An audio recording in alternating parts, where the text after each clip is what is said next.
Hey there, Cindy and Jim here from OUTAPocket, and on another snowy day, we have another indoor project. Today, we're going to install this running board side step for the driver's side. It's something that really should have been standard on the Winnebago, because right now when you come in from outside, it's snowy, it's slushy, it's dirty, and you go into the pocket with your muddy, icky boots. To be honest, this was a project I was hoping to do when the weather was warmer. But now that we're in the middle of winter, I'm so tired of stepping up with slush and snow all over my shoes. With this step, be able to bang them out before you step in. Also, for short people, this step helps you make that intermediate step when you climb up into the driver's seat. Now, we do realize that if you have muddy, icky boots, if you're not the tallest person, you could go in on the running board over by the big slider. That's for sure.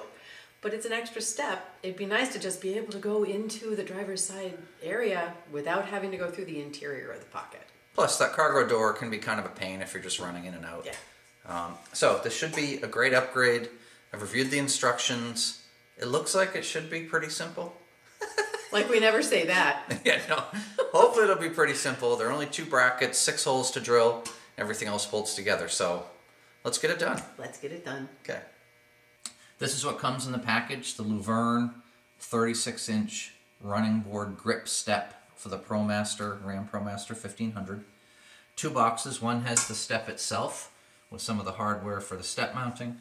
The other box has the brackets specific to this van.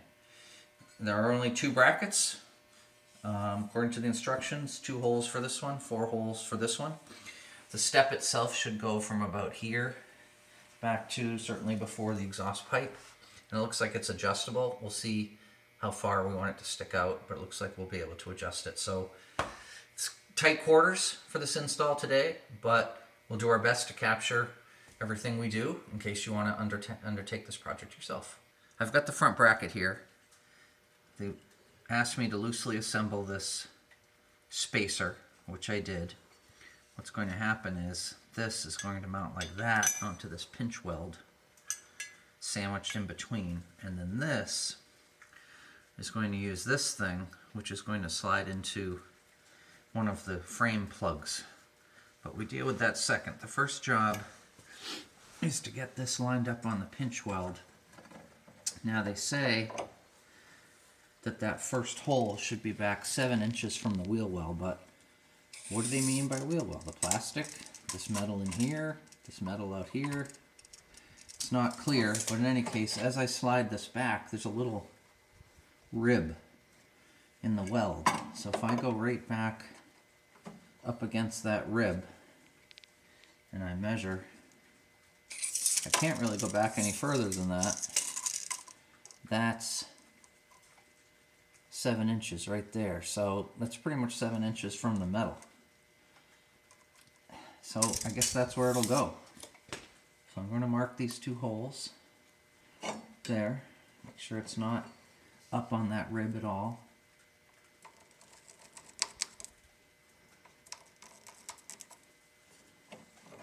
There. So the first job will be to drill those holes up. I'll start with a 1/8 pilot hole, and then what they want is an 11/32 hole. I don't have an 11/32 bit, so this is 5/16 or 10/32. This is the closest I have. Pilot, then maybe I'll widen it out a little bit with this one.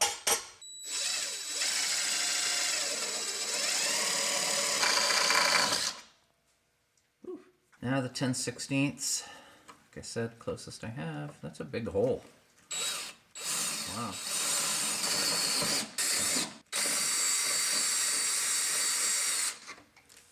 Bolt number 10.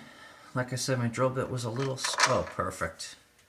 So I would say 5/16. You don't even want to use 11/32. 5/16 is a perfect fit. It says, now it's time to attach the bracket to the pinch weld. So it's going to be like that.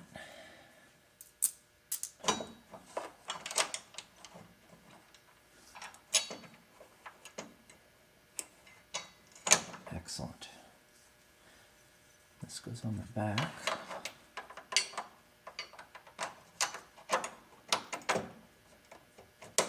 Looks like it fits. That's what we want.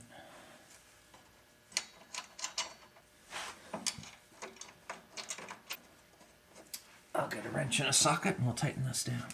Looks like it takes a 1/2 inch.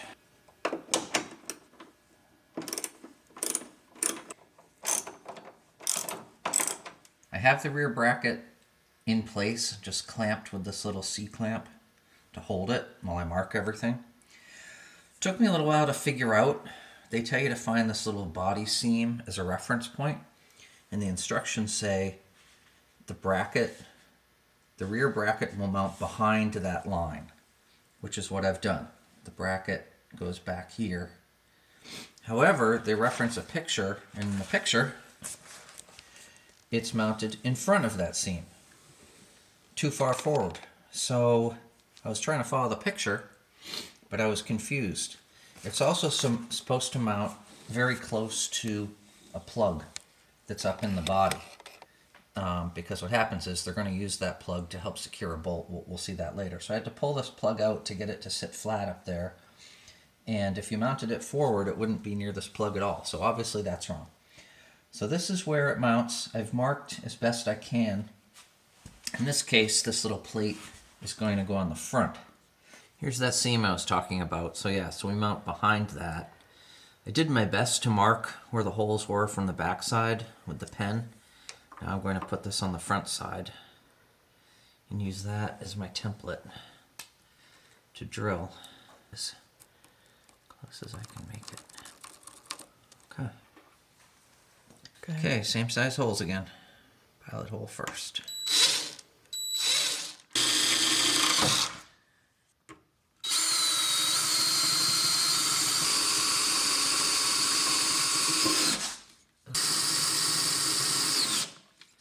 I'm going to mount this up here and remeasure the other 2 holes I have to drill on the other side.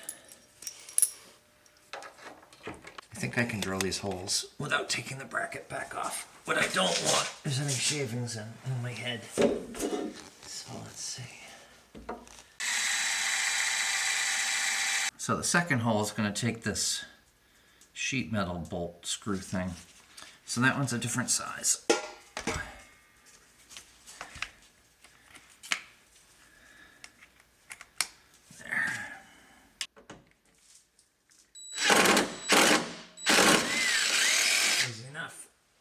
Now this thing I'm supposed to slide into the hole where I took the plug out and slide it over this hole, so that'll go in like that, and the edge of this is still in the hole where the plug was. To get this little nut receiver thing into that hole, I do have to take this bracket back off.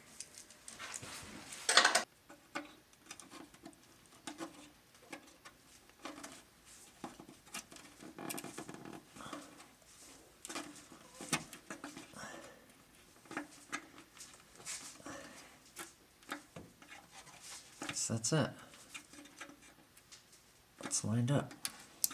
So this little bolt will go through the bracket and into that thing.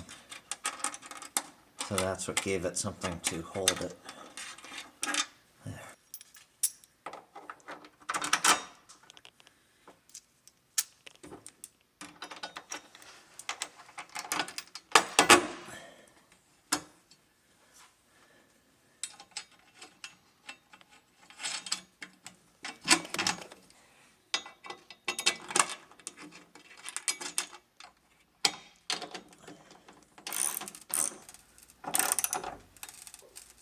This one is a 7/16.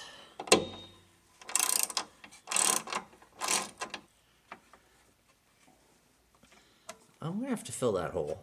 I don't like that hole going up into the frame where the plug was. This last self-drilling bolt screw thing goes in that last hole. See if I can get this thing to grab.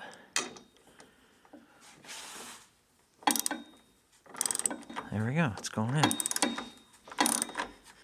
The next step is back to the front bracket. Rear bracket's done. I need to try to raise this. It's not going to be level to the ground, but they say level to under the vehicle. So I think that's going to be about it there. Then I'm supposed to be able to tighten this middle bracket on that thing.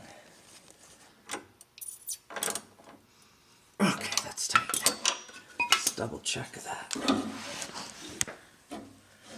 Okay, looks pretty good with the line of the vehicle, I'd say.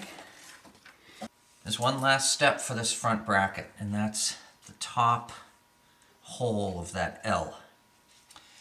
There is another plug behind here I need to pop out, line up with that top hole, drill a hole, and slide another one of these things in through where the plug was. Then this will be what holds that last top of this bracket on. This is the bracket. I'm able to rotate it, fortunately. And you can see the location of this plug. This plug has to come out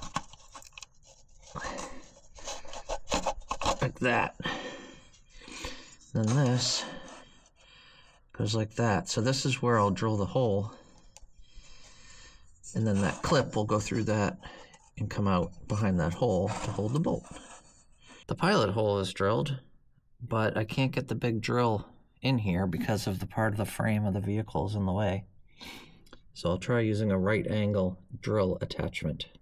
So this worked. I kind of held it like that. Got in there.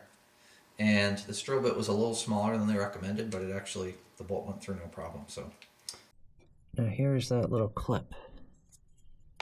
So this goes in the hole, that, and over on top of the other hole.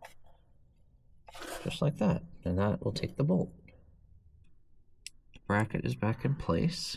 Now this bolt through the bracket into that little clip. Now the braces are in. I'm going to put the step on using these brackets that go into the step like this. 1, 2. These go on here like that. And this will go here. Looks like it's very adjustable. Probably want it forward a little like that. So this is now secured by these carriage bolts. There's a square thing on top. Goes into the bracket like that. And a washer and a nut. I'll keep it all loose and then we'll adjust it where we want it. Back is out as far as it goes. I've adjusted the front and I have it the long way where I want it. So I'll tighten up all those bolts. Those are all tight and we have it aligned. It's a little bit adjustable where we want it. The last step will be these end caps. These have 2 holes in the bottom. These are self-tapping screws. So I'll go on like that. And I'll drill those screws in from the bottom. This is aluminum, so it's a softer metal, so this should go right in. You know, it might have been easier to do this before I had it all mounted.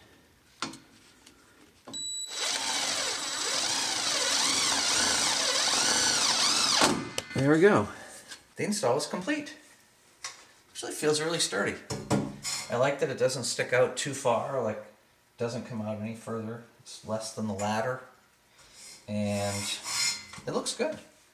Before we wrap up everything, I am going to crawl under with some of this electrical putty, insulation putty that we've used before.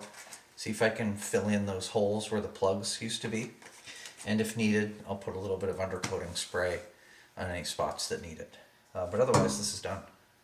We have a driver's side running board step. I like this mod. I like it too. In the winter, it will be so useful getting in and out of the van, Yeah. cleaning your feet, all that. The install was straightforward overall. Yeah.